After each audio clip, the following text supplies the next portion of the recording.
Welcome to this episode of the Million Dollar Mastermind. I'm Larry Weidel, and before we get started, if you want to know exactly how to win again and again, go to weidelonwinning.com/webinar now to watch something I've put together for you. Now let's get going into this episode of Million Dollar Mastermind. I'm here with Glenn Hopper. He's in Nashville today, and we're talking about winning.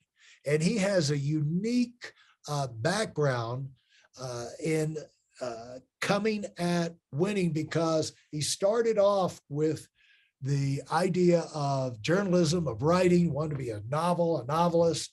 He got in the military, and from one thing led to another, got into sales, which a lot of us do, but became the numbers guy, became the finance guy, and now he is chief financial officer at Sandline. And I'll let him explain about that. But welcome, Glenn. And let's talk about how you transitioned out of, what was the transition out of the military like? Because transitions can make or break people. That is a great question, Larry.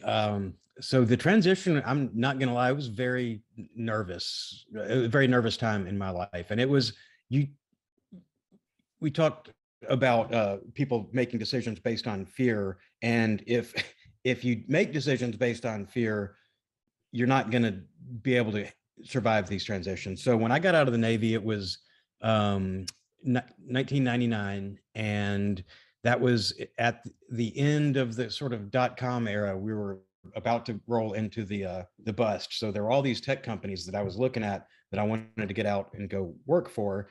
And when I got out of the Navy, I put out, no exaggeration, over 200 resumes. This is the early days of monster.com and some of the earliest time where you were applying for jobs online rather than in person. And I had a couple of months of terminal leave saved up. So I was getting a paycheck, but I had a young family back then. My son was on the way. And we were, not sure where I was going to go. And we just knew it was time to make the next move.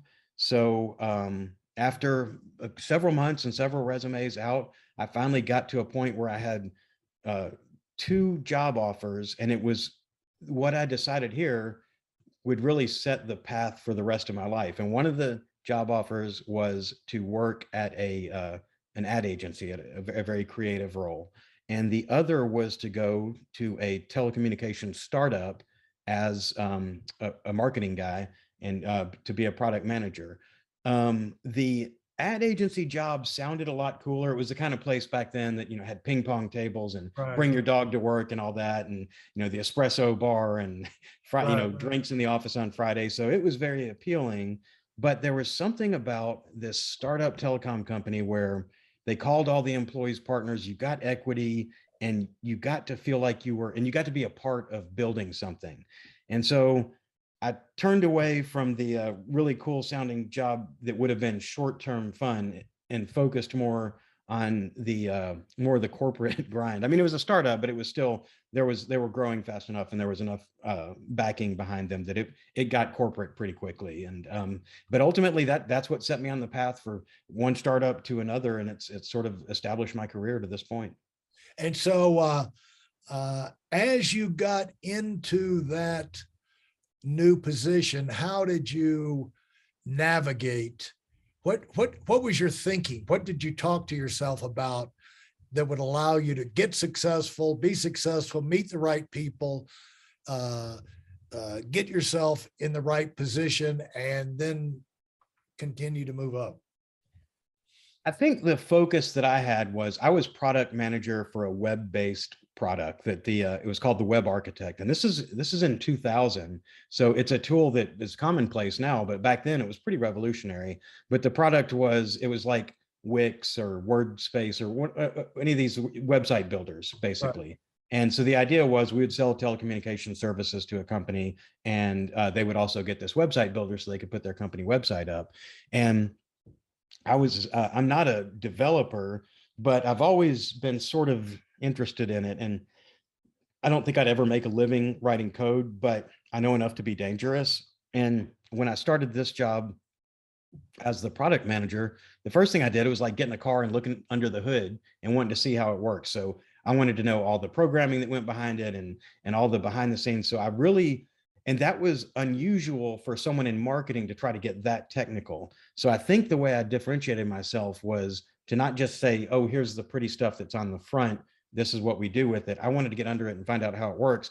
And that sort of ingratiated me with the developers and made me sort of a strange bird in the marketing group. And when you're fighting for limited resources, the fact that I could go in to the developers, talk to them, speak their language, and tell them what I wanted. And I did it a couple of times, or I even would mock up something for them just in my sort of limited PHP skills or whatever I was using back then. And it really, by doing that and having this common interest with these developers who a lot of times when marketers came and talked to them, it was like they were speaking in a different language, where I was speaking the same language as them. I was able to get my product over the other products in the company. I ended up able to steal more developer time and develop my product quickly, which led I wasn't being fake with them. I was being honest.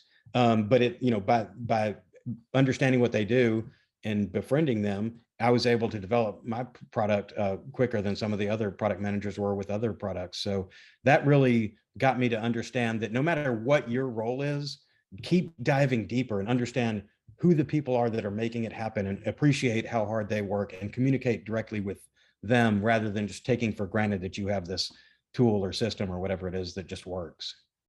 And so I like the way you say that. If we were going to have a chapter on that, it would be keep diving deeper. Don't just learn the job, what I'm supposed to do, shuffle paper, move this out, but go deeper. Why are we doing this? How does that work? And how quick did it come to you to take that approach once you got your feet on the ground? It wasn't like I was, doing some political move where I was trying to befriend these people to get benefits from them. It just came naturally. I think having that intellectual curiosity is where it starts. And if you're curious and not lazy, whatever your job is, you don't just, if you're on an assembly line and your job is to put the handle on the door on a car, and you don't ever look beyond putting the handle on the door on the car, if you don't step back and see the whole forest rather than the individual trees, well, you're never going to move up, and you're not going to be you're not going to understand what's going on. So no one's going to ever tap you to move up, because you could be the best person in the world at putting the handle on the door on the assembly line. But if that's the case, then no one's ever going to let you leave, because that's what they see you as doing. But whereas if you ask why, you have that intellectual curiosity, you look at the bigger picture, that's the kind of people they want to move up into management. And that causes you to wonder, what are we doing here? Are we winning or losing? What are the numbers? What's important? And that turns you into a numbers person. I'm going to tell you something I found in my career in financial services. Usually the computer guys are over in another building or another wing. And I was always a numbers guy, because I had the thing where more than anybody that I know, I believe that you grow or die. And when I started in financial services, I spent 9 months transitioning out of construction, and I was tapped out. I'd been on food stamps and unemployment. Because I never wanted to do the daisy chain of job to job to job. I wanted to do the research, find the company where I could go be financially independent and have my, security, have my own thing, and people couldn't pull the rug out from under me, like in the military. And you'll relate to this. My number one thing was, number one, I wanted to make more money than you could in the military. But the other thing is that I didn't want to be vulnerable like my dad was, to where somebody in the Pentagon could type a letter and send it to us and move us somewhere around the world any day of the year.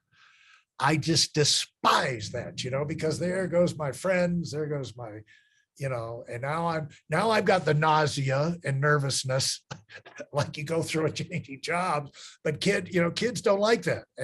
And so I was always numbers oriented once I got involved in the business, because, the idea is if you can do one, you can do 10.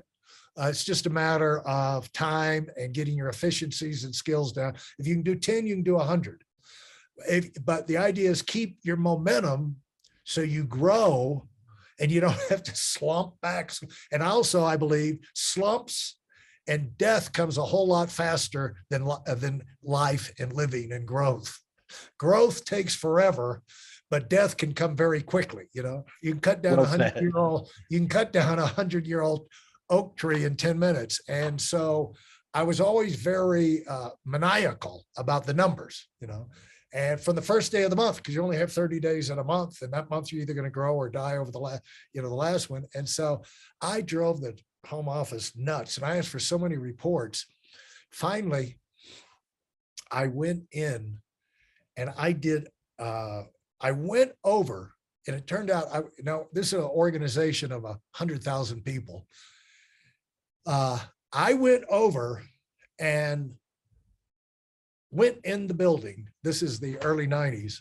I went in the building where the computer people were. And they treated me like Marco Polo going to China. It's like, we've heard your name. We see your name on reports and this, that, and the other. It's kind of like, I've never seen ears. That's what ears look like. It was just, and I became their buddy. And here's what I learned. The same thing you learned. The tech guys are the Green Berets of the corporate world. They're the special forces, folks. Get to know them. If you want, and they're overloaded. Everybody who comes up from the CEO down, who comes up with a project, a game plan, a contest, a new expansion, or this, that, the other, they go to the tech guys to get the numbers and the details and the data they need. And so those guys are like, I guess, a detective unit at the police force where they've got 73 murders to work through. And then all of a sudden you want them to work on yours. It's like, get in line, And so, but if you're their buddy, you go to the head of the line.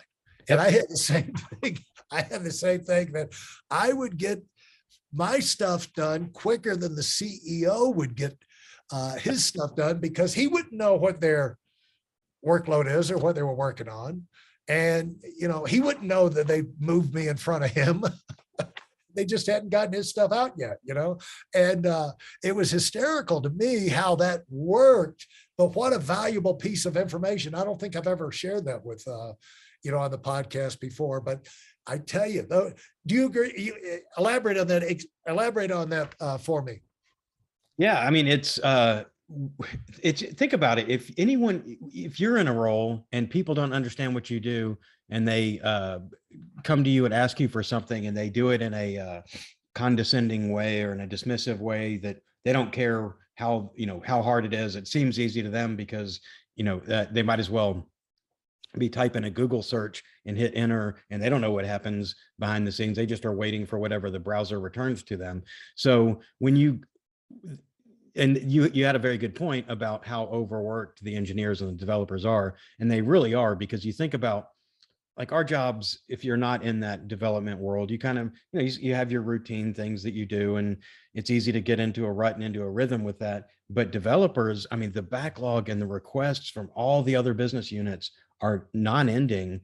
And so they just are constantly looking at this wall of new work that's coming in, and they've got competing priorities, and they've only got so many hours in a day. And they've got the CEO telling them, this is your priority, the CTO telling them, this is your priority, CFO telling them something different. And then, and nobody's even asking them how they're doing, how they're feeling, what they need. They're just dumping everything into this backlog and expecting results. So if you can talk to them and you can truly empathize with them, because you may not, you can't develop maybe as well as they can, but you understand the nature of what they're doing. And if somebody wants to make some change to some website or whatever, that it's not as simple as just drag and drop from one Right. place to another. There's other stuff that goes behind it. So it's really about that intellectual curiosity. And anyone who is a customer of yours or a provider of stuff to you, the better you can understand their needs and where they are, the better you're going to, the relationship is going to be with them. Yeah. And if you appreciate them in detail, they will appreciate you. And it's, that relates to even giving compliments. A compliment like you're a great guy, or you're, just in general, you're just special. What does that mean? But if you talk it and tailor it to like, I like the way you handle that situation. I learned something from listening to how you answered that question. I like that. Can I use that?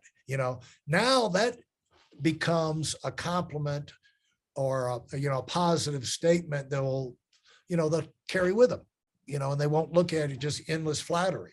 And so it relates to that type of attitude, relates to so many things. And I want to wrap up this thing with getting you to just, I'll repeat it and get you to make a comment about it, is like when you focus on the big picture and you dial into those things and learn what makes that happen, and you make it up your mind, you're asking questions about that, you've got an interest in it, you become the kind of person that the people that are running your company want to move up.